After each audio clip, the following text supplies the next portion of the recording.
I'm going to steal this chair. The purpose of NORCLA is membership are the 10 individual lake associations in North Florida Township, starting with Upper Stony, Coon, Big Cedar, Long Lakes, Blue, all over Man's Trailer, Jackson, Chambliss, and Eels.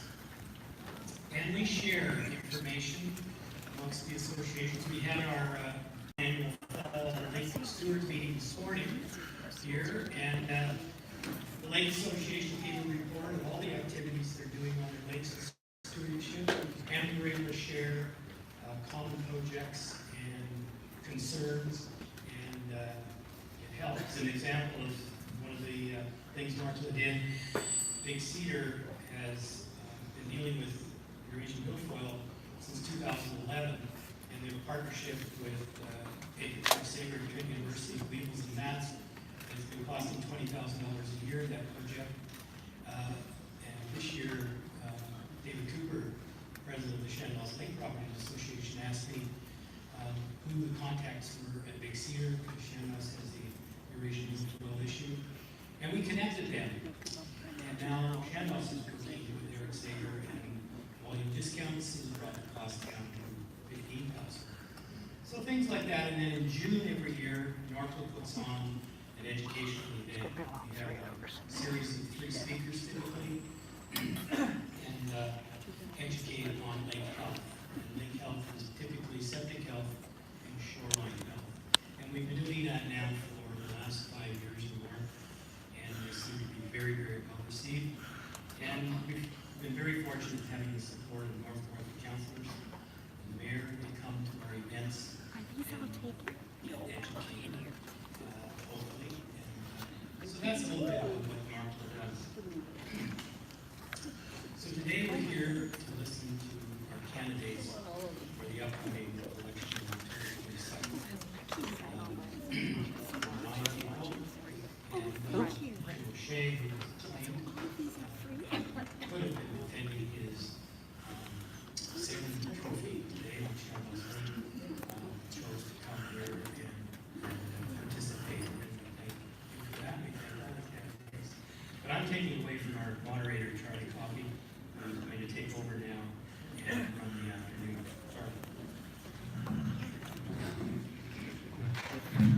Thank you, Doctor. Good afternoon, ladies and gentlemen, and welcome to this, what I would describe it as democracy in action. I was here 4 years ago, and we had a full house, and again today, tells me you're going to be of interest in what your elected leaders have done and what those seeking office propose to do going forward. I do want to declare right up front that I do not vote in North Kawartha, nor have I financially supported or endorsed any candidate. So I want to make that very clear that I believe I am impartial in that sense and will act as moderator accordingly. It's great to see the age group here today, and where did she go? Where is the lady of Sayers? Right there. We have a 2-year-old today giving her first lesson in campaigning. I think that augurs well, and thank you, Dad, for bringing her out to experience this very special and I think unique opportunity to hear what the future holds for North Kawartha. Now, the format was outlined in a program I'm not going to go over. I'm just going to introduce the candidates. And I would ask them to stand as I read their names. I'm going to be hearing from them in this particular order as well. Seeking the council seat in Ward 2 is Colin McCollum. Colin, good to see you. Second candidate for Ward 2 is Dave Weiss. Dave. Jim O'Shea has been acclaimed in Ward 1. Jim is for Jim Whalen. And candidates for the office of Mayor Carolyn Amiot and Rick Woodcock. Welcome to all of you, and again, on behalf of everyone here present and all residents of North Kawartha. As a moderator, I want to thank all of you for standing up. You know, representing constituents in elected office is not an easy task. You never get 100% of the people agreeing with you. But being a political junkie, and have been a political junkie all my life, I've followed politics both at this particular municipality, HBM, where I do vote, Ontario, and Canada very closely. And I tip my hat to those of you who have, I think, made the sacrifice of stepping up and running for elected office, and they are here today to convince you that they deserve your vote come October. So with that, the format calls for each candidate to speak for 8 minutes, and my role is to simply to be the timekeeper. Following all presentations, we will have a break and then reconvene, and towards the end of the meeting, following your questions, which perhaps are the most important part of this meeting to some degree, we will have each candidate take 2 minutes to wrap up their pitch to you. So with that, Colin McClellan, could you please take the podium?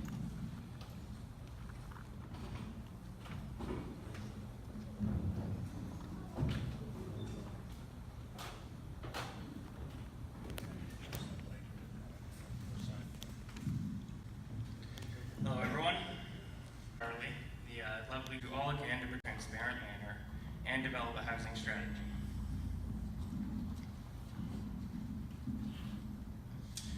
We are truly blessed to be able to enjoy the landscape of our township. As a member of council, I will work to ensure our lakes and forests are made this beautiful for generations to come. I believe it is important as a councillor to exhibit contingent leadership. There is no one right solution to every problem. Compromises have to be made in order to remain productive. I believe my cooperative nature will help council pass appropriate and balanced bylaws. To protect our lakes and shorelines, we must find a happy medium to pass equitable bylaws, pushing development a safe distance away from our waterfronts. I also believe council should compromise and pass some clear restrictions on downsizing. Although we may not have a problem right now, it's much easier to deal with situations like this before they actually do in fact become problems. I commend the work of the previous council and lake owners associations of the township in protecting its invasive species. We must continue to do all we can to protect our lakes and forests from zebra mussels, the spread of Eurasian water milfoil, and strangling dog vine, amongst others. We also need to marry a varied group of interests in order to keep our ATV and snowmobile trails open. I am committed to listening to the MTO, environmental groups, property owners, and hobbyist clubs, and work together to find a fair and equitable solution to keep our trails open. I've also been impressed by the previous council's work on making government a little more transparent and accessible, but I feel more can be done. The posting of council sessions on YouTube was a big start. I think the new council should absolutely continue with this practice and do everything in its power to limit closed door and closed camera sessions. I feel council should be proactive in creating committees to address the ever-changing needs of our community. We have many intelligent, skilled people in our community, and we should do all we can to engage them and involve them with the consultation processes. We should continue hosting public input meetings on major expenditures such as sidewalks and community improvement plans, but I believe there needs to be a secondary meeting held for these in follow-up. A smaller filmed open meeting in chambers where council discusses what input they actually gathered from those meetings and how that has helped change their minds. I feel that feedback loop would keep people actively participating in their government and perhaps actually draw more people out to these events. Attracting a diverse group to these events will help council create the best bylaws possible. We are a large municipality, so the community's needs are varied. Someone in the south end of the township might be more concerned with having their council work with the MTO to clean up the passing lanes in front of our local businesses there, where people are flying, and I am myself a little less tempted to turn into Woodview General Store because I'm risking my life to turn out of it. My life is not worth an O. Henry bar. Council must also treat every taxpayer dollar as if it were their own. The township presently offers fairly impressive services for a rural municipality, in my opinion. We must continue to offer these while keeping annual property taxes raises to a minimum. Life must be made affordable for our residents. Rural Ontario is not the easiest place to live at the moment. The government should never be in undue stress. It should should be there to support its citizens. I believe council should develop a long-term housing strategy for the North Kawarthas. Right now, there's a significant imbalance of properties owned versus properties rented. The high demand and limited supply has led to disproportionately high rates for the limited rental units we do have available. The lack of long-term care facilities or retirement residents also forces some of our more vulnerable residents to live in unsuitable conditions. I believe council is responsible for creating an environment where this investment is worthwhile for a developer. I do not think the township should become overly involved in these buying processes. If you want to see an overdue and over-budget project, tell 5 councillors to put foreman's hard hats on and build an apartment building or a retirement facility. We have lots of bright, talented local professionals in the real estate field, the construction field, and we should simply let them do what they're good at. The township should support this through the manipulation of effective tax rates, providing bureaucratic support with grant applications, and acting as a liaison between all levels of government. It is imperative that as a council, we do what it takes to meet the needs of the community. It is also responsibilities of councils to protect what cannot speak for itself. The woods and lakes of our township must be protected from dangerous development. I am committed to being a participating member of a fair, responsible, transparent council, because at the end of the day, even if it makes our jobs more difficult, an active, engaged community drives productivity and ensures council is truly a representative voice of the majority. I'm just talking too much of empty seats, and I look forward to talking to you guys later in the open floor discussion section. Thank you. Located in old rundown buildings into a provincially accredited full-time year-round service with 2 branches. We have built a strong membership base of thousands, and today our library is cherished and loved by residents and visitors alike. During the last election, despite many calls to run for mayor, I chose to continue serving as a ward councillor. I believe that my voice would still be effective on council, and the prosperity and positive outlook that North Kawartha was experiencing would continue. However, today, it seems like North Kawartha is not in the contented place it was 4 years ago. It feels like the old divisions have reopened. The old wounds have not completely healed. The negative vibe is palpable. We are experiencing fundamental change. Please.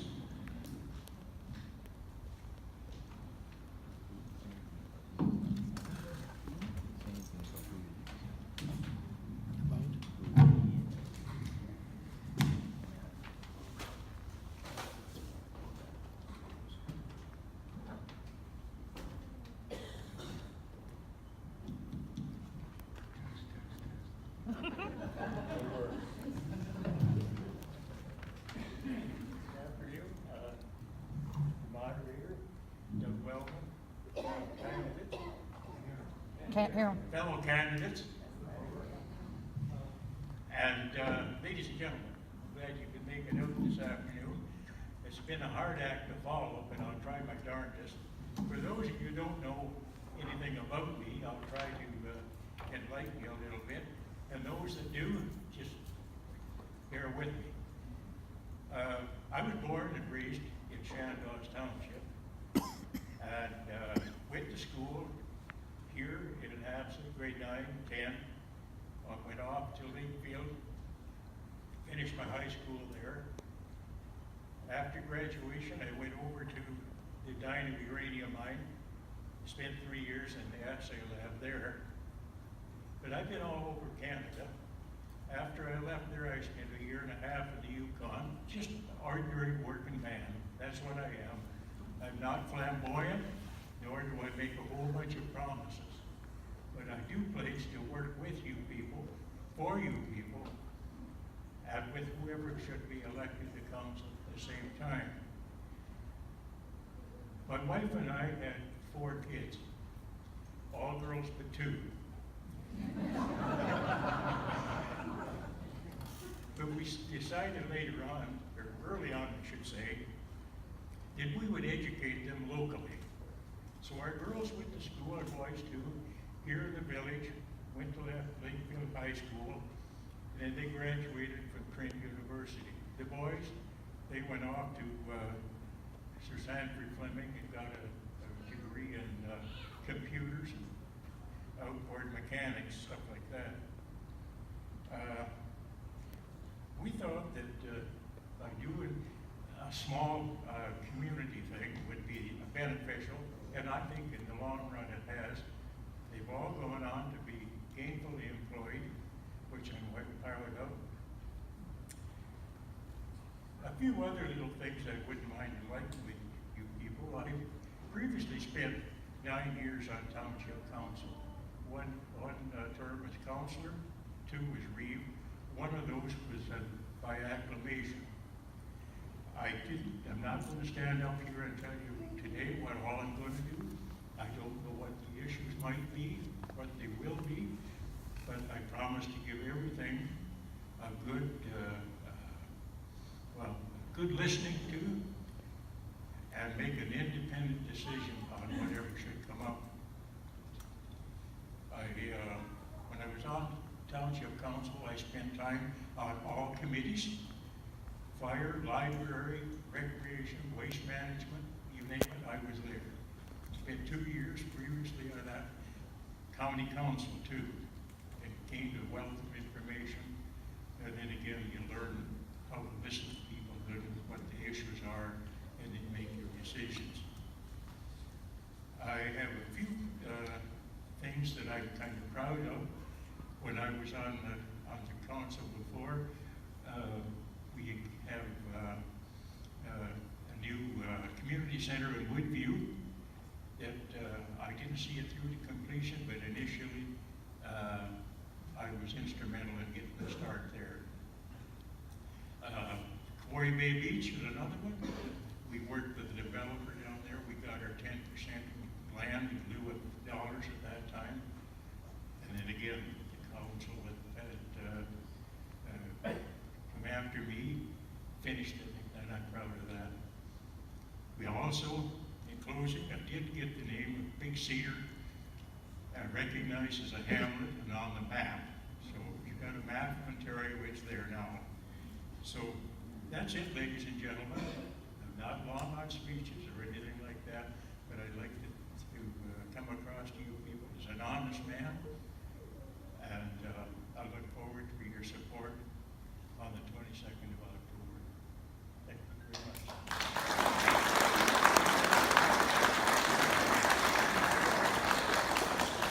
Thank you, David. While Jim O'Shea has been acclaimed, Doug and I thought it'd be appropriate that the constituents here, North Kawartha in particular, in Ward 1 here, what his vision for the next 4 years will be. Jim?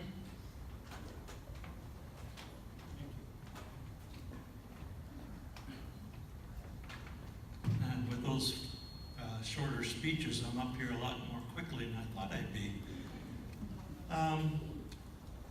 Yeah, I had the opportunity to defend my title in a sailing race today. Last year at this time I won the President's Trophy race, and it started about 20 minutes ago, and I'm up here. And I was given the option to miss this, but no, I chose to be here because I think this is more important. Also, the Commodore for Sailing was going to write me a letter excusing me from this, and I thought, no, you don't need to do that. So, those are just some interesting little tidbits. I'm going to approach this perhaps a little differently than what the other councillors and representatives will be doing, because I am acclaimed, so I want to look at Ward 1 only. And even though I do represent all of the township when I'm at council, my focus is on Ward 1 for today.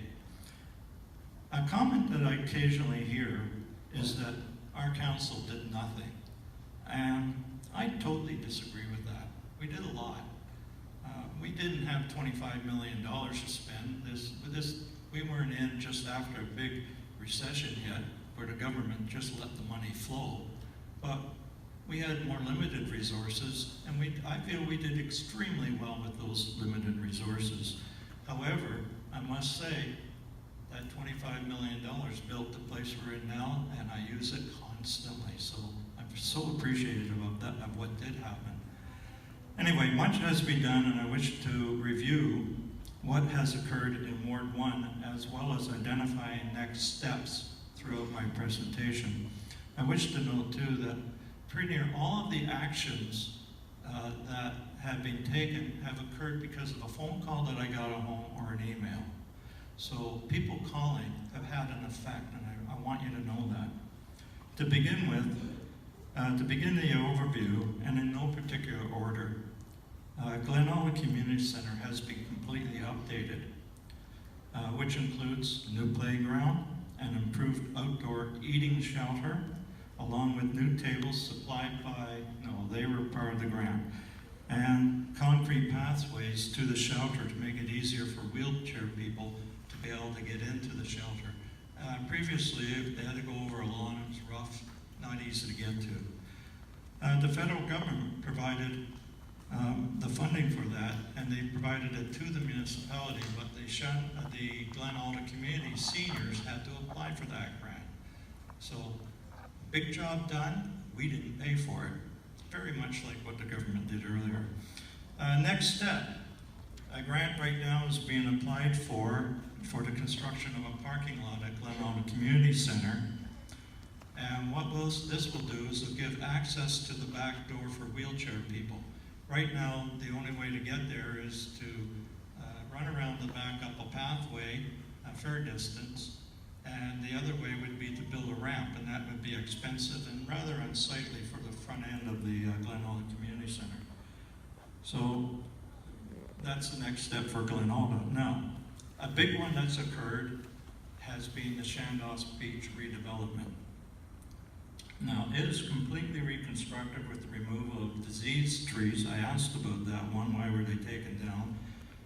The additional beach sand, several truckloads, many.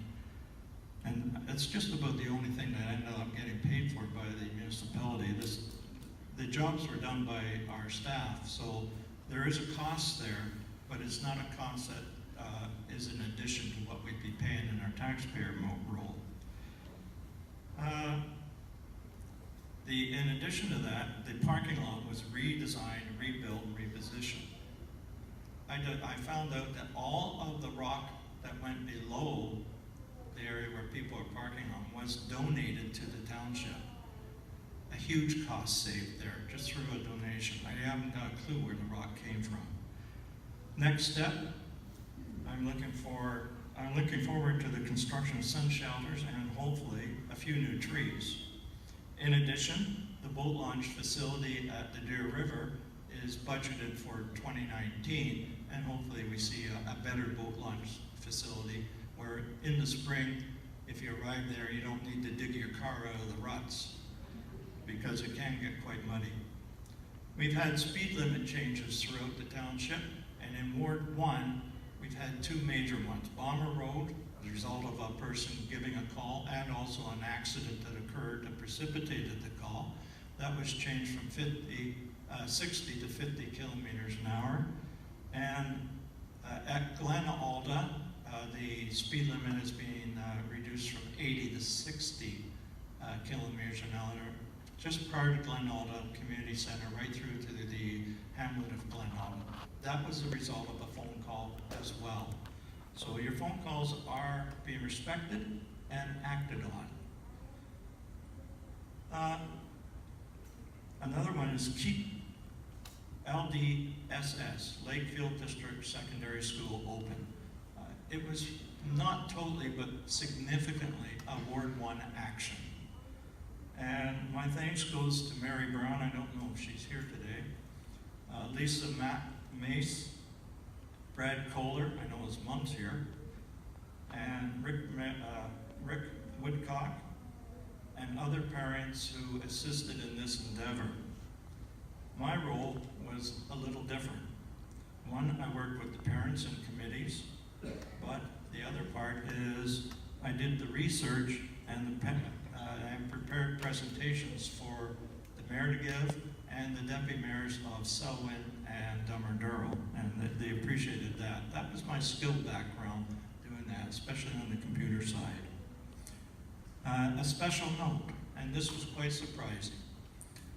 Mary Brown, Mayor Woodcock, myself, and the LDSS is Open Committee were presented with a special award by the county for the work that we did on behalf of the students in our municipality. I can't resist this one, the environment. It has been a big background for me in the past, and again, something occurred because of a phone call.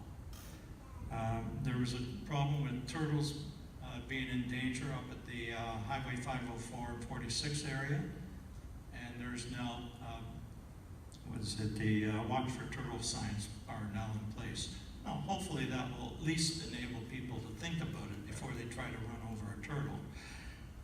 It was a dangerous area for turtles. We have lots of areas in our township throughout that are dangerous for turtles, and I really hope people are very careful during turtle egg-laying season. Another one, active transportation routes. This wasn't even on my agenda when I joined council, but it soon was. And again, due to citizen contact and emails, this evolved. Highway 620 and 504 are now called the Chandos Loop, and that's a active transportation route, and it's a county initiative, but we made this one happen. A fellow called Bill Raspberry, who was the former president of the Chandos Lake Association, came to council and also contacted me prior to that and asked if we could improve the bicycling, cycling, walking, and running within the township. And Highway 620 and 504 were being consistently used, and even more so today than when this came up, for cycling. It is a dangerous place to cycle. I used to do it into town here twice a day in my younger years before the road got improved. I simply wouldn't even want to do it now. One of the things that's going to happen is they're going to be placing signs, and this will happen very shortly, along Highway 620, 504, saying share the road. So that means anybody on the road, as well as vehicles, have the right to use that road. And I've got a minute left. I'm almost finished. ATVs, North Fortha roads. This is one of my major things that I had in my last campaign. It is now completed, it is adopted, and it's a reality. Next step, to lobby the, I'm getting dry, to lobby the county to pave the roads, and they have promised to do that as they reconstruct the roads. Road upgrades, we've had a few done. Jeff Road, Clydesdale Road were done 4 years ago when I first got on council, and that was the completion of a job started previously. At the moment, Antelope Trail is being rebuilt, and sections of Bomber Road are due to be started next week. It won't be completely done. County has the same problems we do, money. And responsible redevelopment. Colin mentioned this, and we are in the process of developing a bylaw at the municipal council, and the idea is to see that any development that occurs around our shorelines is done responsibly. Try to move people back from the shore as much as able, but in a bylaw, using a bylaw to enable that to happen. Am I hitting one? Did I get it to the second? Respectfully, I give you a hook in 30 seconds. Okay, thank you very much.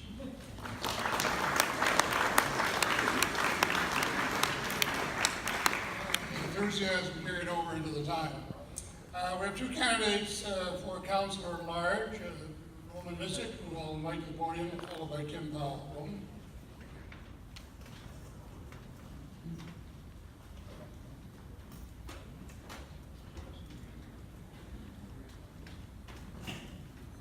Good afternoon, everybody. Colin, and where is he? O'Shea, where did you steal my notes from? I can tell you. Yeah. I want to start off with a quote from the late George Jessel, who was a well-known speaker, actor, and movie producer. Quote, "The human brain starts working the moment you are born and never stops until you stand up and speak in public." I hope that's not my case. I was born and raised in Toronto and have lived up here for 30 years. When I moved up, I started a small business, which I still operate. I have a degree from U of T in Bachelor of Science in Forestry. And prior to sitting on this council, I sat on numerous committees of council for other councils. That's a lot of council words. My platform, basically it consists of three main pillars: local economy, responsible taxation, and invasive species. Now, local economy. Most of you in this room know what our economy is driven by, and that's by tourism and cottagers. So how can we help that? There's only one major way, is keeping them coming up here. Why do they come up here? Is because the lakes and forests are healthy and clean. So that's a priority. We ask, how do we keep our lakes clean and healthy? There's a number of ways. Renaturalize the shoreline, push the cottages and septics back, and, oh, I had another one. There goes that quote. But there are ways to help keep our forests and lakes healthy. Okay, responsible taxation. We all hate taxes, but it's a part of life. But we can keep them as low as possible while maintaining the high quality of services that we get right now. Sure, people complain that, oh, what are you doing with our money? Well, we don't see the infrastructure going up. We have all the infrastructure. What we need now is to maintain it and keep it working properly. Invasive species. This has been touched on a few times now. Presently in our township, we have 4 major invasive species. Eurasian water milfoil, which is aquatic, Phragmites, which is terrestrial, along with wild parsnip and giant hogweed. The first two that I mentioned, the Phragmites and Eurasian milfoil, are very detrimental because they grow so densely that they choke out natural species, and it diminishes the diversity of our ecosystem, so that they have to be controlled. It's going to be really hard to eliminate invasive species, but they can be controlled and possibly reversed a little bit.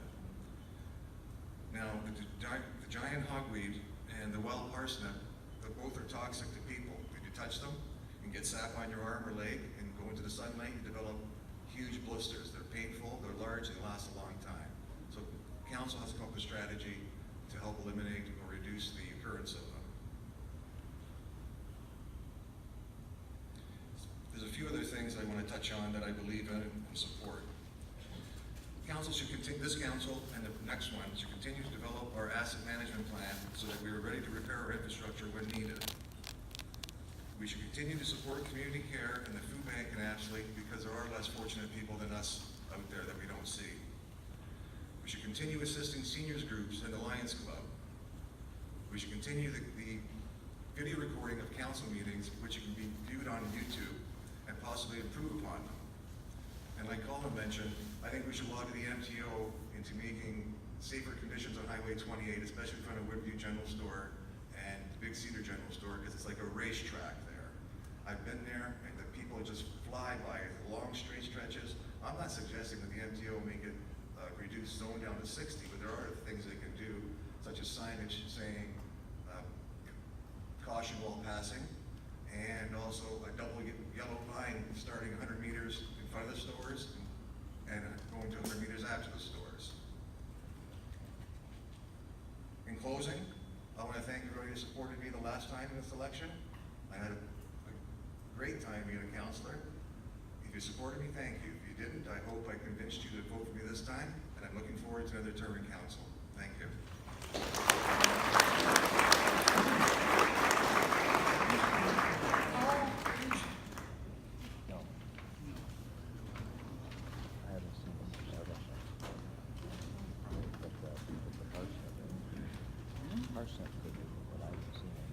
Those are hard acts to follow. I'm going to keep it short and sweet. I don't think I'm going to make the 8 minutes. I was born and raised in Toronto. My grandparents came up to Burley Township on Big Cedar and started their cottage in the 1940s. My parents started their cottage in the 1950s. I moved to the area in 1974 and located on Vinemead Road. I I have 4 children, 3 favorite sons, 1 favorite daughter. The sons not always favorites, but they're there. I am a retired municipal employee, 30 years in the Building and Bylaw Enforcement and Planning Department. Good days, bad days, but overall in that I successfully did retire. And I have been retired in that for 4 years. The last little while in that I have been thinking in that quite possibly I might be able to assist the township. I do have a great deal of experience in planning. I was a planning coordinator for the township. I was on the steering committee at a county level for the county official plan and the municipal section of it.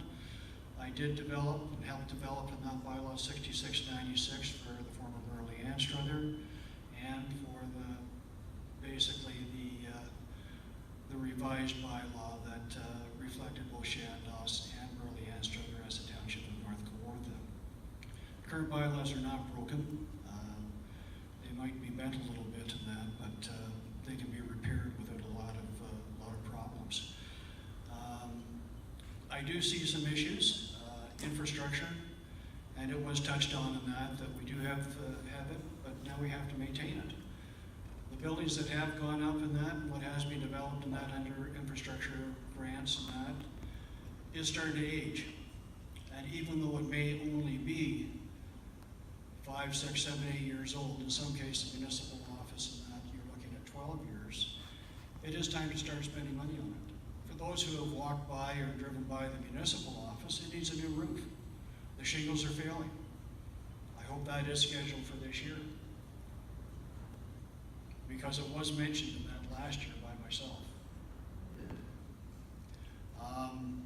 There are many different attributes in that the municipality can contribute to in that. And not only the ecology in that. We should take a leading role, but we still have to remember in that we are second fiddle in that to a lot of the provincial agencies who do not have a presence. So whatever we do, we have to do it with their permission, and it'd be nice to do it with their assistance.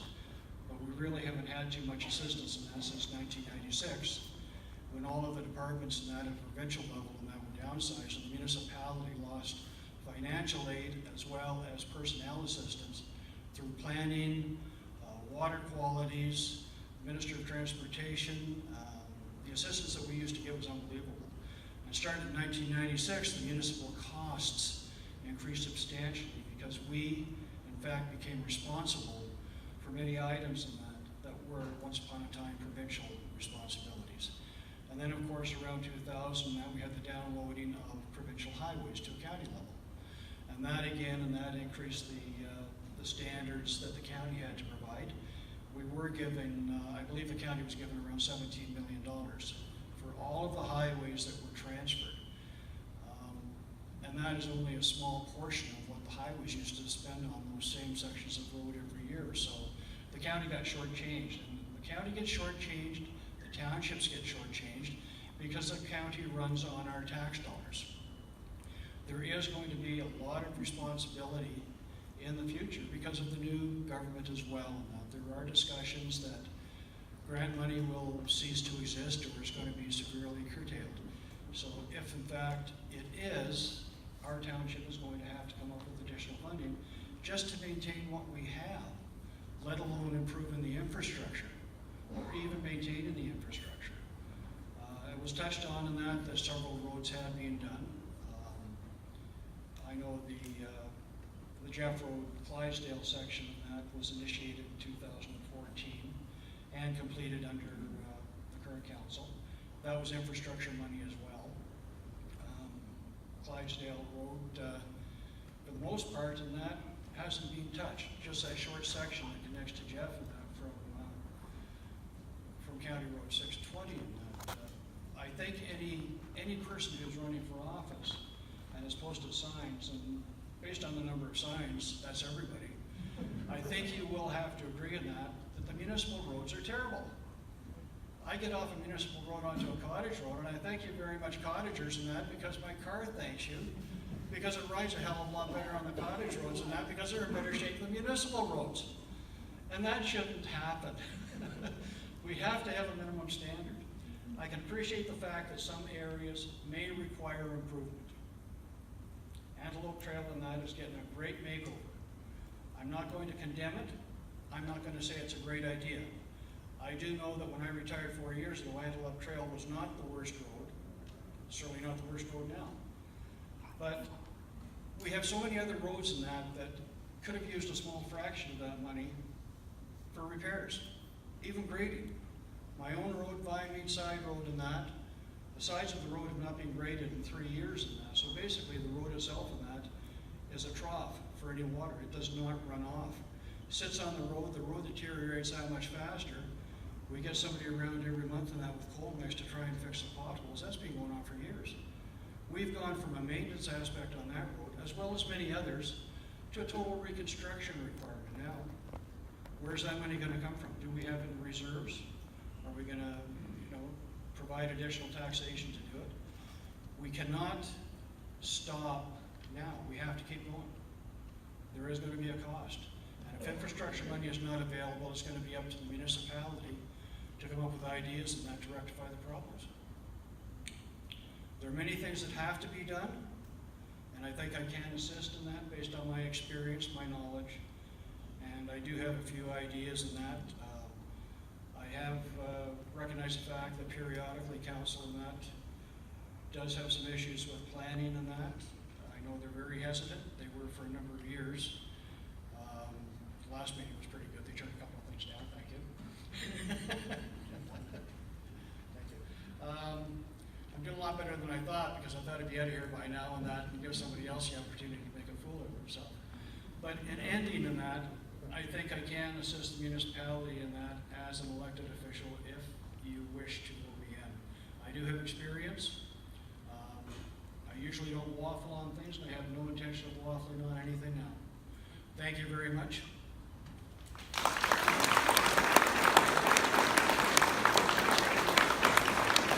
Thank you very much, Tim. You have two candidates for the position of deputy mayor, and the first speaker in that regard is Doug Hutton. Doug?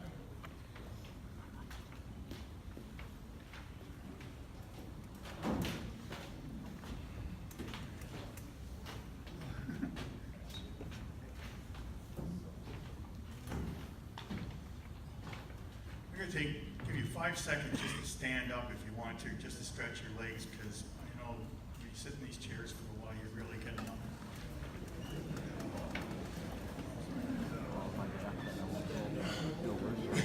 You don't get back down again? Oh, I'm getting up. Okay, well, before everybody leaves, please sit down. I first want to thank you for your past support, hopefully for support in October. I'm going to cover 3 basic topics: some history, what a deputy mayor does, and some future plans. Some of the things I've talked about have been discussed by others, including the last speaker, Tim Powell. I'm dealing with facts and trying to keep the numbers to a minimum. However, I was told a joke the other day with Trump about numbers. During his briefing on world events, his advisor stated that 3 Brazilian soldiers had been killed in South America. Donald jumped up and screamed, "This is an outrage!" Called for the Secretary of Defense immediately. Everyone was puzzled by his behavior until he was overheard asking another advisor, "How many is 3 Brazilian anyway?" I'd first like to thank the Coalition of Concerned Citizens of North Kawartha for their sign. It says, "Get informed." Yes, definitely get informed. Every voter should be informed. Read the asset management plan and the budget. They will give you financial proofs of what's needed to become truly sustainable. And by the way, Doug Hutton hates higher taxes, but I really hate the thought of going into debt. Much worse. One of the points that you're going to see is that 20%, and this is alluded to by Mr. Powell, 22% of our roads are in poor or very poor conditions. And by the way, if you think the government's going to bail us out on this, there's $200 million in the pot. If you divide it by 444 municipalities, 22% crappy roads, you end up with $3,000 per kilometer, which you can't do anything with. We've already applied for Vinemead twice and been unsuccessful. Maybe Mr. Powell gets voted in, maybe we will, I don't know. Focus said to expect severe funding cuts over the 4 years of funding and management challenges being downloaded to the townships. Doug Ford government is creating a different world for us. By the way, in case you caught it on Monday, he said the reduction of the Toronto councillors would not affect any other councils in the near future. Well, that makes you feel warm and fuzzy, feeling. So as most of you know, for 9 years I attended council meetings running for Lakefield Herald and Apsley Voice, and now reached a total of almost 13 years of council life. I've heard the previous council say on several occasions, we don't have any jurisdiction over water. This concerned me. We only have the lakes. If we lose the lakes, we're done. We're the mining town after the mine closes. So in 2015, Ontario Superior Court Justice Perel made his now famous decision on in-water structures, docks and boathouses, and we received a clear court order stating that we have to regulate docks and boathouses. What I found particularly interesting was the comment about the responsibilities of council. Paragraph 66 of his reason for a decision stated, and I read part of this, in having regard to the public safety aspects of zoning and construction bylaws, I cannot responsibly interpret the bylaws that would allow the municipality to abdicate its governance responsibilities over zoning. Boy, that's pretty strong, I think. Well, I'm on the subject of regulation, not my whole speech is going to be regulation. I have to mention Bill 139, which replaced the Ontario Municipal Board with the Local Area Planning Tribunal, which isn't local, called LCAT. This is a huge change. Before, council decisions had very little effect on OMB. They could, in fact, big items like quarries and on other councils, they didn't even go to council, they just go straight to the OMB. So, what do the experts say about LPAT? I'm not an expert in it. The developers don't like it because they feel nothing will get approved. The planners say it ignores the principles of good planning. And environmentalists are concerned about what councils do approve because appeals are going to be very difficult under LPAT. This is going to affect us all. So the new role of LPAT is to make council follow the rules. Well, that sounds pretty good. Finally, the council's going to follow the rules. Well, yeah, maybe. You know, I'll bring some of you back. March 28, 1979, the operators of 3 Mile Island Nuclear Station destroyed reactor number 2, causing $4.2 billion in damage. And all they were doing was following the rules, and that's the truth. How can this apply in North Kawartha? Well, we have nuclear reactors, thank God. But 21 times, the rules you're talking about are in the current official plan. 21 times it uses the term where possible. So you have to move the cottage back 100 feet where possible. So if there's 70 feet, there's a big pile of bedrock, there's a bunch of mature trees, and it costs $20,000 to blast it all out. Well, it's possible. But we don't know how this is going to play out. LPAT's fairly new, but I have some major concerns about the consequences. So what does the deputy mayor do anyway? Everyone counted in the council is equal and gets 1 vote. Filling in for the mayor, that's a fun part of the job, especially when you get to go to school and see the kids. I respond to the constituents, of course. As an engineer, I tend to ask a lot of questions at both county and township council meetings. Remember, we pay about the same amount of money to county as we do to township. So Chess TV showed me questioning the 10-year paramedics plan that included the closing of the Apsley ambulance station. After getting the whole report and reading through it, I found out that our summer peak in population was not in the data. When I brought this up at the next county council meeting, the chief paramedic said that he would reconsider the proposal. Peterborough Examiner, and this is a link on my website for this, talked about, I was really concerned about costs of overruns on large infrastructure projects. I have a little bit of show and tell, please don't curse me for my lousy arts and crafts ability. These are bridges. These ones 31 back to 75 years old, don't worry about those. Look at this, 92 bridges coming up that have to be rebuilt. These are the ones that were built in the peak years of Peterborough growth. Huge infrastructure funding. If you go over even 2%, it's huge dollars that come directly out of our tax money. And if you read what the Peterborough write-up, they didn't accept my proposal, but they are now running into major troubles in some of the other things I can't talk about because it's litigation. I've also met with officials and engineers responsible for the expansion of the internet to be certain they're going to maximize the use of existing cell towers before they start popping new ones up all over the place. And I'm really concerned about improving internet for the businesses and artisans. Other items, ATVs, bush country signs, the cancellation of the defibrillator program, there's a lot of stuff. So what's in the future? Continuing what I have been doing, working with council and the public on recommendations from the community improvement plan. And we have to figure out how to keep our businesses and deal with affordable housing and seniors issues. At least 2 years of rewriting the official plan and comprehensive zoning bylaws. You know, at the end of the day, I don't want this for North Kawartha, and I don't think you do either. This isn't North Kawartha, so relax. But this, if you just let people do what they want, you're gonna end it. So you can say, well, okay, we can get around that. We can just make regulations. No, you can't. There's such a thing as non-conforming rights. I can show you the case that went to Ottawa and set the precedent of the city of Ottawa. You can't just tromp all over people. I think though the approach should be education, not just regulation. I believe we can convince cottagers that moving back from the water, having natural buffer zones, improving lake quality protects the value of their investment. And I think they've got this excited. Lastly, I have a little grandson, Wyatt. He's a year and a half years old. He's funny. I enjoy him immensely. He's absolutely hilarious. At the end of the day, where we're going is I just want him to be able to play in the water and chase frogs. He doesn't know what they are. I think he's trying to eat them. Just like I did when I was that age. I respectfully ask you for your support in October so I can continue my work on these important issues. And thank you for your attention today.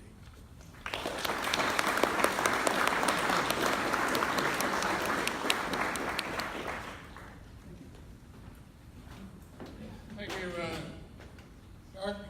The second candidate for deputy mayor is Jim Whalen. Jim?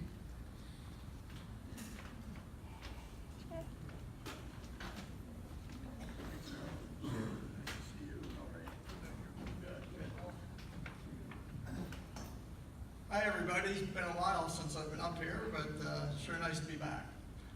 My name, as you said, is Jim Whalen, and I'm running for deputy mayor in the upcoming election.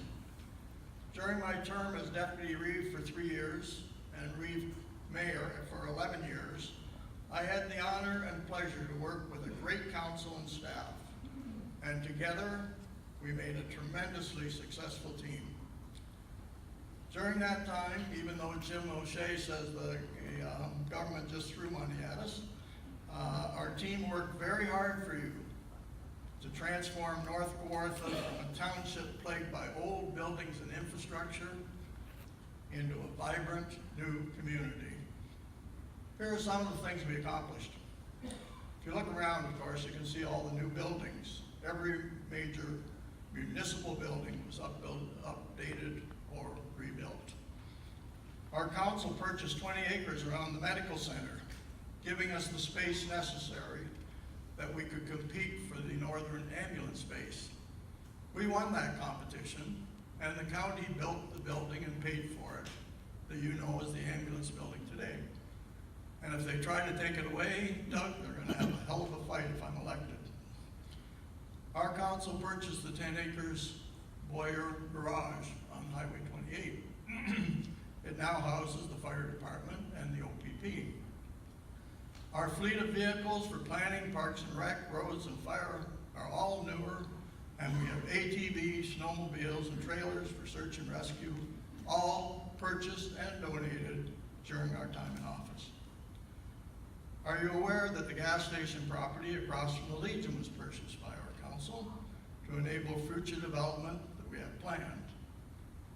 Do you know that our council worked cooperatively with the Severance on Library Road down in Burley? And when we finished the Severance, the owner gifted us a piece of land that doubles the size of Wilson Park. So we have lots of room down there now for expansion and new activities. Cooperation with the city and county and now enabled council to close the dumps and to start putting and stop putting waste into the ground that, as you know, will leach for years. Now we have transfer stations, and the waste and recycle pick up, and the waste goes to an engineered site on Bensford Road, and the recycling goes to Pilot Road in Peterborough. You may remember that our council and staff had a plan in place to surface treat 5 kilometers of road each year. We completed Anstruther Lake Road and the Jack Lake Road extension.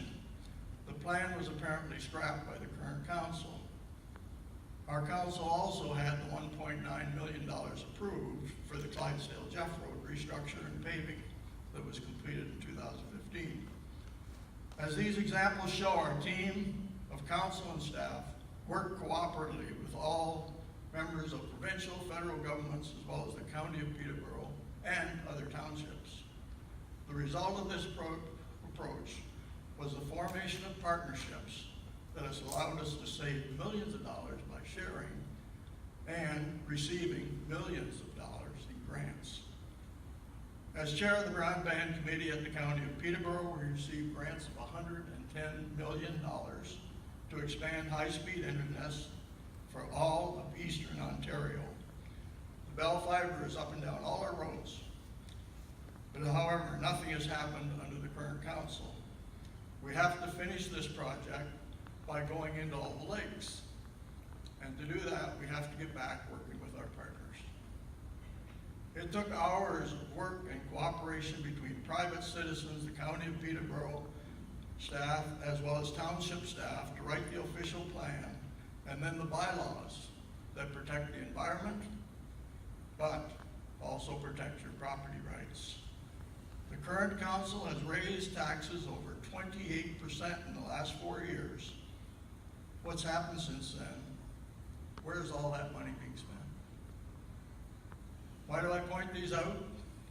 To demonstrate that it is possible for our staff and council to work as a team to the benefit of you, the taxpayers, and that good things can be accomplished when you work cooperatively with all stakeholders to find the solutions.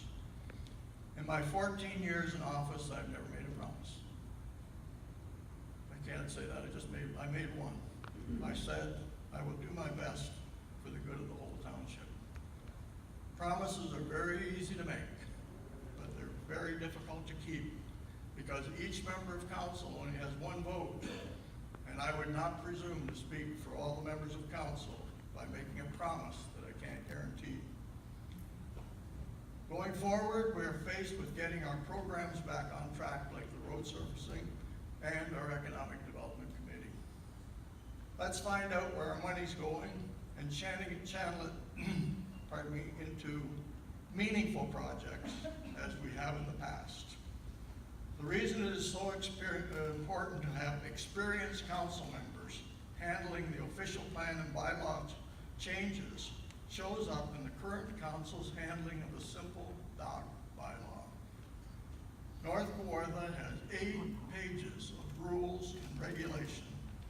And did you know that the current council removed a dock as a permitted use on a waterfront property? Even island properties, a dock is not a permitted use. You have to get a $1,500 zone amendment to permit you to have a dock, and that's only if council approves it. Folks, this doesn't need to be a complicated and bureaucratic thing. We can protect the environment and taxpayers' right with a simple bylaw, like other townships have done all over the province. Now the current council intends to rewrite the most important part of the whole bylaw, building and expansion. When asked why, they said that it wasn't clear. You tell me. The bylaw now 6.2Q says, the main building may be enlarged not wider than 40% of the shoreline to a maximum of 60 feet. Got that? The current council wants it to remove the 40% provision and replace it with expansion to the front, 0. Expansion to the side, 0. Expansion to the back, 0. Expansion to the height, 0. They sound the same? We have to, that isn't, folks, a clarification. It stops any expansion to an existing building. Today, the bylaw allows for a minor variance or zone amendment, something that is the right of every property owner in Ontario. It's in the Planning Act. The current council wants to take the right of appeal away, a right that you are guaranteed by the province. We cannot let the current council systematically dismantle and misinterpret our official plan and bylaws. Are they perfect? No. No, there's no such thing as a perfect bylaw. But they protect the environment and they protect you. My reason for running for deputy mayor is simple. I love my community. I have absolutely loved rebuilding every building. Staff will tell you I got excited with every brick that was laid. And bringing North Kawartha from a township trying to survive to a township that was thriving. Let me get back to work. Let's get North Kawartha back on track. Thank you very much.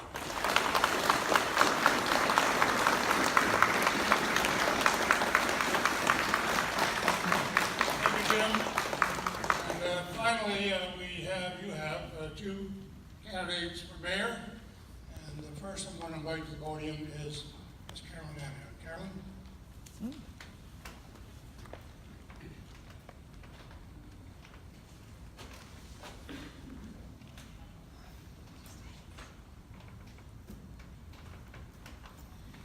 Good afternoon. My name is Carolyn Amiot, and I am running for mayor of North Kawartha. I have built a life in this community for over 20 years with my husband, Jeff Ball. Together, we run Eels Lake Cottages and Marina and Kawartha Docks.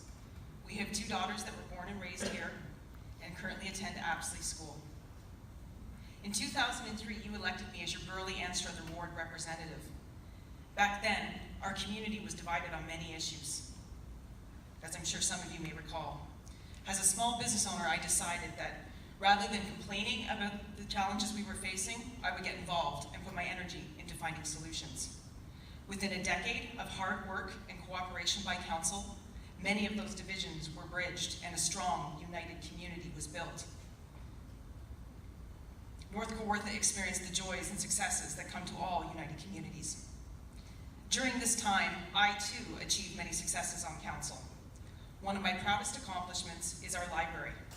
Since 2003, I have guided our public located in old rundown buildings into a provincially accredited full-time year-round service with 2 branches. We have built a strong membership base of thousands, and today our library is cherished and loved by residents and visitors alike. During the last election, despite many calls to run for mayor, I chose to continue serving as a ward councillor. I believe that my voice would still be effective on council, and the prosperity and positive outlook that North Kawartha was experiencing would continue. However, today, it seems like North Kawartha is not in the contented place it was 4 years ago. It feels like the old divisions have reopened. The old wounds have not completely healed. The negative vibe is palpable. We are experiencing fundamental change in the local economy. Cottaging is what sustains us. The redevelopment of cottages needs to be managed in a way that respects property owners' rights while protecting our natural environment. It is our lakes and forests that draw thousands of people to North Kawartha every year, and it is our local businesses that support those thousands of people. We are too small a community to be divided by an us versus them mentality. There seems to be greater incivility and less tolerance for community members with different opinions. We all need to communicate with respect and tolerance, and not jump to what are often false conclusions. Recently, North Kawartha has suffered the loss of businesses and institutions that we have relied on for generations. It's not just the loss of our local bank, but also the loss of businesses and family-owned operations that have been pillars in our community for decades. I believe we are at a crossroads. Change is the only constant, and we can try to resist it, or we can work together to adapt to the changes and grow stronger as a result. We have all the resources we need right here to build success. I'm talking about us. The greatest asset our community has is its people. So now, after 15 years as a ward councillor, I too am at a crossroads. I am asking all of you to elect me as your mayor. I believe that my experience, my dedication, and my enthusiasm make me a great choice for mayor. I will uphold the principles of fairness and equality. I believe that all voices need to be heard and respected. I believe that fairness and equality means that everyone has the right to know what your council is doing for you. Recalling all the promises from the last election about open and transparent government, I quickly realized in the first year of this term how vital it was for all people to see and hear what was happening at council meetings. In March of 2016, I brought forward a notice of motion calling for the video recording of our meetings. It took 2 years, but this past January, the first council meeting video was posted on YouTube. Anyone, anywhere, at any time can watch your council in action, listen to the debates, hear the decisions being made, and better understand how your elected officials are working for you. A fair council is a council that acts without bias and in good faith in all municipal matters. A mayor and council need to understand and enforce their code of conduct and respect the advice of our staff to ensure that all community members have the right to due process. A council that conducts itself with integrity and honesty is a council that will achieve great things for our community. As mayor, I want to focus on economic renewal for our businesses. We already have a start with the development of a community improvement plan. This plan will help coordinate private and public community improvement activities. It can assist us in the development of affordable housing. This can help us attract new residents who can help address our business community's needs for available and skilled labor. I understand that the greatest part of economic development is sustaining what we have. I want to build partnerships with our local businesses, tradespeople, and private investors to develop a plan that will support business, help them grow, and build a path that will encourage new ventures and smart growth. As your mayor, I will promote a responsible, common sense approach to planning. One of the easiest ways to achieve this is to bring back the Council Lake Tour program that I started in 2010. Council does a roads tour, so why not do a lake tour where 3/4 of our people reside? It makes common sense to see the big picture when it comes to waterfront development, and this will help council make better planning decisions. Responsible planning also means developing regulations that are guided by the needs of our rural community and economy. Creating a comprehensive zoning bylaw committee that includes members of the public would be this guide. It is common sense that we revamp our local regulations in conjunction with the county's official plan review. Both of these documents are subject to provincial legislation, and it is important for us to ensure that planning policies are developed with a broad perspective rather than solely through an urban lens. For any community to function properly, it is necessary to have rules. However, because every community is different and has members with different needs and abilities, the right to ask for relief from these rules is vital. A mayor and council must fairly represent all of us and have a clear understanding and respect for the rules as we guide our community forward. For 15 years, you have put your faith in me as a municipal councillor, and I have worked hard for North Kawartha. As mayor, I believe I can be an even greater champion of our community. I know that being a leader does not mean you're always the one standing out in front. Oftentimes, a leader must stand in the back, making sure that no one is left behind. But no matter where I may stand, please know this: I stand beside each and every single one of you that loves our community. I think we're ready, people. Please vote for me, Carolyn Amiot, for mayor. Let's build North Kawartha together. Thank you.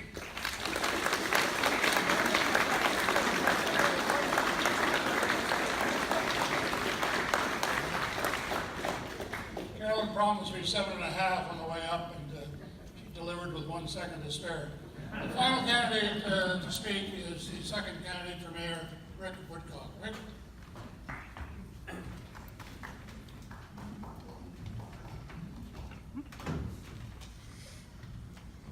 Welcome. Thank you everyone for attending. Moderator Coffey, fellow candidates, I'm pleased to be here. I am pleased to acknowledge my wife Candy, who I've lost somewhere in the audience. Candy, wave please, there she is back there.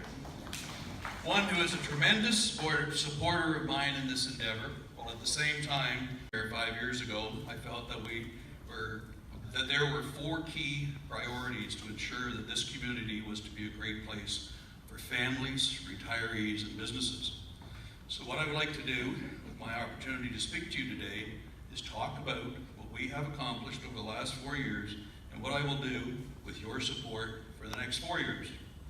The four priorities which I wish to speak to are health, safety, financial stewardship, and our environment. All issues which support a sustainable. Probably does not surprise you that health became my #1 priority given my 37 years in healthcare. But the fact is that population health is essential to the economic and social well-being of communities. We are working hard to provide that health status in North Kawartha. We all know that it is critical that we have a healthcare system that will support the needs of the permanent population, the influx of seasonal residents, and babies, and from babies to the elderly, and for general health to urgent cases. With Dr. Ray's approaching the end of his career, I saw a need to expand services. The first step was to restructure the health center to provide a workable environment to accommodate a doctor, a nurse practitioner, a dentist, and various counseling services. The next step towards improving care was to undertake a Peterborough First program, working with six major organizations to reach agreement on a hospital bypass protocol. The plan was approved whereby nearly every patient transport would go to Peterborough First rather than being transferred to Bancroft and potentially on to Kingston. This work put us in a perfect position when small communities shortages in terms of attracting a doctor. To attract a doctor to a new family, to a family physician rather, to Apsley. Dr. Hassan commenced full-time practice in our health center on July the 1st. His practice has already grown to over 1,500 patients. Today, I'm pleased to announce that the nurse practitioner has been hired. She will begin work as a nurse practitioner by November 1st. In my vision, the past 4 years have just been the beginning. My goal will be that we have one of the very best rural systems in the province. Safety, one of the most pressing issues that many of you, spoke to me about during the last campaign was road safety on Burleigh Street and various speed limits throughout the township. Whether walking for the elderly in town, school children walking to and fro, congestion at the sharp curve, or cyclists on the highways, it frequently came forward as an issue. I recall one very frustrated father to say, "Just fix it." Initially, I thought that fixing the problem would be easy, but no, even in the role as the chair of the Police Services Board, the challenge came to be long and slow. Changing speed limits and making physical changes is a complex process involving numerous groups and organizations. But we were able to make some changes for the better. Graduated speed limits on 620, 504 Jacks Lake Road. Permanent radar signs which have significantly reduced speed limits on Burleigh Street. A reduced speed limit on Burleigh Street. A strong relationship with the OPP to support our efforts. After conducting 2 public sessions and 4 detailed reviews, we came to a plan which would greatly improve safety in Apsley. But the challenge is not over. I had hoped to come to this election with the next step of this plan accomplished. In conjunction with the county project to repave Burleigh Street, we would have provided raised concrete sidewalks, colored boulevards, and hard curbs from north of the public school to Sayers Store. Finally, in this first phase, our school children and pedestrians would be safer and our town more attractive. As you may know, we do not have official sidewalks. We have vehicular boulevards, which suggests that vehicles have the right of way over pedestrians. Unfortunately, the proposal failed to gain support of council on August 7th. The cost to North Kawartha would have been $185,000 to be funded from the increased reserves of $2.2 million accumulated over the past 4 years. So while this was a lost effort for a year, over the next 4, I will continue to work towards improving safety and community improvements. Financial stewardship. Going back 5 years, I suggested that zero increases were doable. I was not able to do that, but here is what we did accomplish. We addressed a $500,000 increase in the OPP services. We had to deal with a greater than $300,000 overrun on the Jeff Clydesdale Road project, which was nearing completion shortly after council took over. Soon after taking office, we were faced with investing some $325,000 to bring 4 fire trucks to safety standard. In total, we spent $1.1 million to fix these problems, which we acquired, which is an amount equal to 25% of total tax revenues for 1 year. We also learned upon being elected that the fire department had 8 volunteers on the on-call list, when 10 to 12 were required to respond to a structure fire. We quickly moved to appoint Fire Chief Lamb, and I am proud to say that we quickly grew the staff to a full complement of 34 to 35 volunteers. Good financial stewardship means planning for the future. In preparation for the future, we have been successful in growing reserves by $2.2 million in this 4-year period, from 3.2 in 2014 to 5.1 in 2017. I have no time at this moment, but I'd be happy to speak to any of you about these figures. With all of this, we still have the second lowest tax rate in Peterborough County out of 8 townships. Our environment. Industry in our community is made up of small retail establishments, local contractors, and real estate agents. To the greater extent these businesses support lake houses and cottagers, we do not have a conventional industry. This really means that our real industry is our lakes. The lakes are used primarily for recreation and relaxation. The entire equation depends upon good lake quality water. Many are concerned about invasive species, noise, light pollution, weeds, and many issues around dwellings being too close to the water. We will need to do everything possible to make sure that the lakes remain viable. My efforts recently with the draft, expansion, and enlargement bylaw is to reduce the number of applications coming to council, refine the process, let staff take authority for the run-of-the-mill applications based upon a formula which gives property owners the right to expand within zones while encouraging everybody to move back from the high water mark, if practical. This will save money for property owners and provide a simplified process. This in no way diminishes the right of any to apply to council for relief. In the next few years, we will have the opportunity to work diligently together to design the upcoming review of the county official plan and township comprehensive zoning bylaws so that our lake quality and property rights are protected for our lakefront property owners. Together, we need to get it right. This is a very delicate balance to be found between nature and development. So, Mr. Moderator, I look forward to answering questions and exploring these topics further later in the program, and obviously I look forward to you voting for me if you so wish. Thank you very much.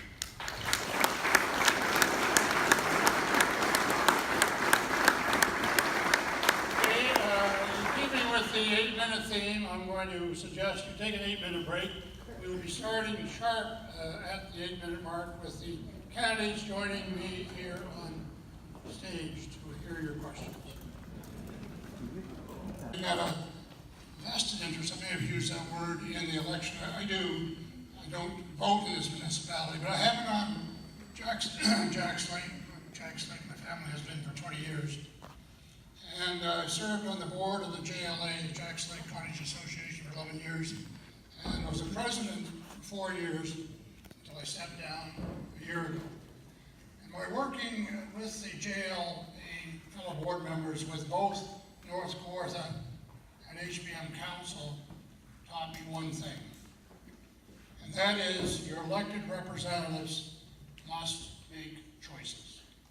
And in many cases, they're very difficult choices, and in many cases, we, as a cottage association, did not agree with the choices that had to be made, but at the end of the day, we accepted them and learned to work with council where we had a common agenda.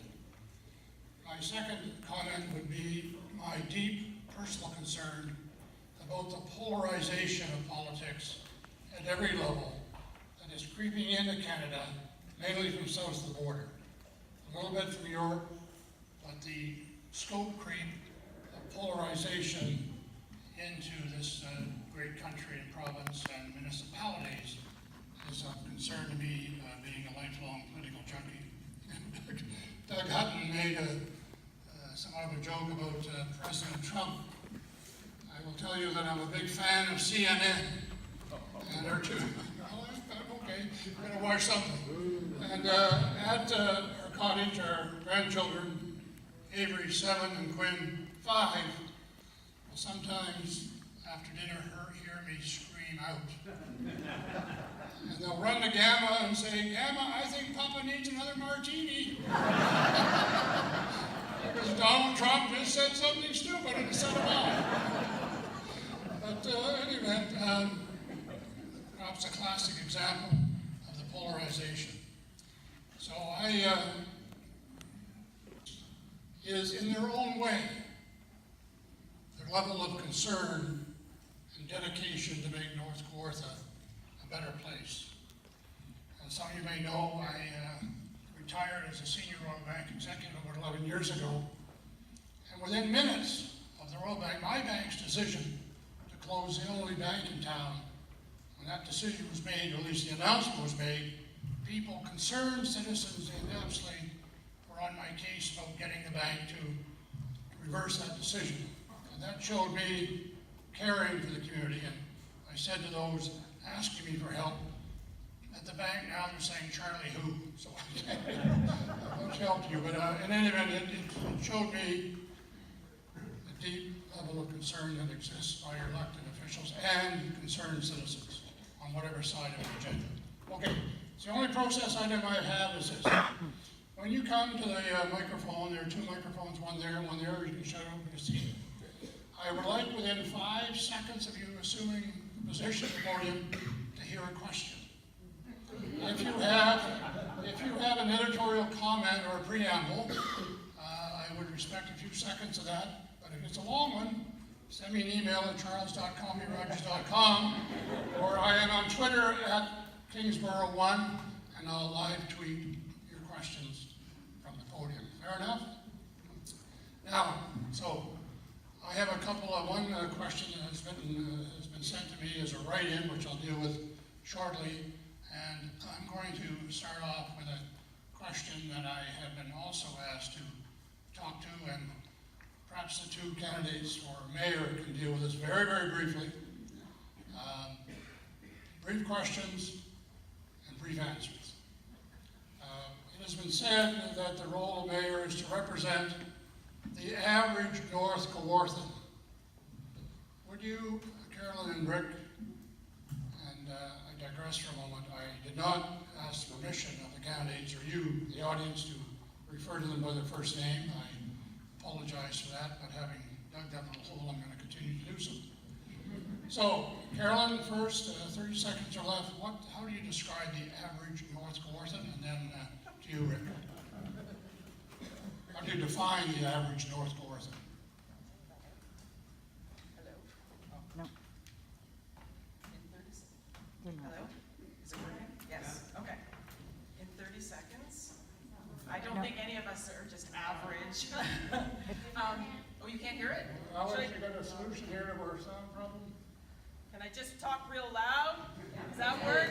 Use the mom voice? Okay. Oh, no, it's on? It is now. This one's on. That one's on. It's just picking me up. Thank you. I don't know how to describe the average North Kawarthan other than to say I think, well, how I am. I'm passionate about my community. I love my community. And like I said before, it's not, I mean, I love the natural environment and I love the beautiful buildings, but that's not the first thing that comes to my mind when I think about it's the people and the people that I share this community with, the people that pump my gas or that I pump gas for. You know, the volunteers that are at the school and the wonderful service organizations. I think we're a community that cares, and I think that we're a community that considers themselves very lucky to live where we do, and or you know, either here full time or part of the time fighting the traffic to come up here. So I don't know whether or not that's an average 30-second description of North Kawarthans, but that's what I believe. Works for me. Rick? Is this on? Yep. An average North Kawarthian for me is a cross-section of the people in this room, including everybody in the community, including school children, including the people in our services, such as the fire department and the roads department. That together are the people who are average North Kawarthians who enjoy our little piece of heaven together. Thank you very much. Okay, folks, it's your adjourn. And when you take the microphone, you can either direct your question to an individual candidate or to the podium, and I will dish them out as I see fit. Yes, and then would you mind giving your name, please?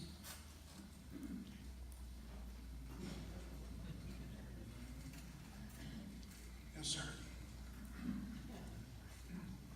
Yes, Brian Bell on Jack Lake, and the question is directed again to the present mayor when it was mentioned about the changing of the speed limit on the roads. The speed limit on Jack Lake Road south of the marina going is 40, and then it becomes 60, and then it's 80. And the 80 on that road is not safe.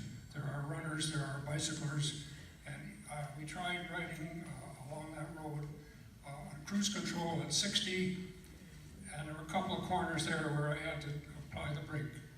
So it's a dangerous situation, and I think that should be restructured back to at least 60.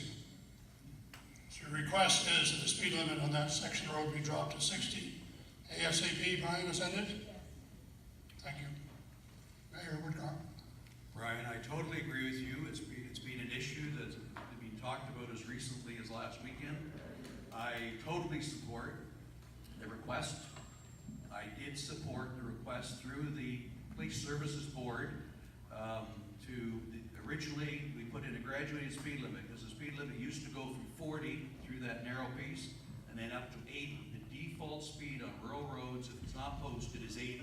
So it was always 40 up to 80. We put in a graduated speed limit to take it from 40 to 60 to 80, and then 80 to 60 to 40. But the proposal was to go from 40 to 50 to 60, 60 to 50 to 40. Graduated speed limit proposed. It did not gain approval from council. So I would be one of the first and the happiest to entertain that issue, bring it back through Police Services Board, and try and make that 40 to 50 to 60, 60 to 50 to 40. Thank you, Mayor Woodcock. Yes, sir. Yes, my name is Al Quartermain. I'm from Anstler Lake. I've been on the lake for 47 years, 18 years as a full-time resident. And I have a number of, this can go to the whole panel actually. Jim O'Shea mentioned responsible development, and Doug mentioned the fact that the municipalities are now responsible for docks and boathousing. My concern is how draconian this regulation is applied.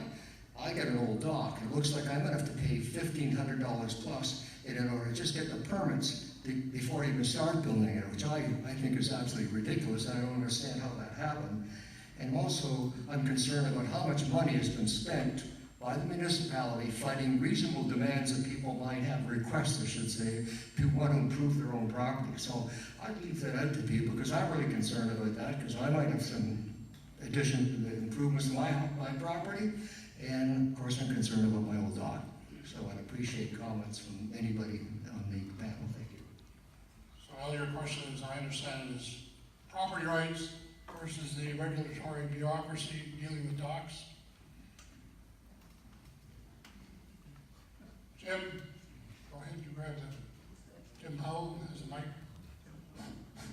Hello, can you hear me? Yeah. Al, in respect to your docks on Anstruther Lake, you're within the provincial park. A provincial park is beyond municipal jurisdiction. The Ministry of Natural Resources, Park Services has stated that they will follow the example of North Kawartha with whatever dock bylaw they bring out. But at the end of the day, the jurisdiction is the Park Services. Anyone else? Jim? That may be true, Tim, but the township has taken a position that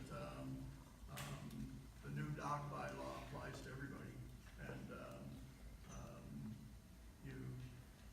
you know, we've had the park superintendent at our meetings, and he says, no problem, just come and get a permit, but you better make sure you've got it through the township first.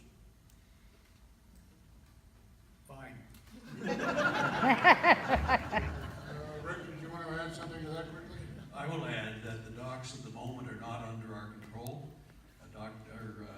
Judge Perel took took that out of our control by adding it to the boathouse situation. So the ruling was the boathouses and docks are under the jurisdiction of the township. That is where it sits at the moment until we get a response from the OMB. The control of, so to speak, and the approval of docks is not under the control of the township.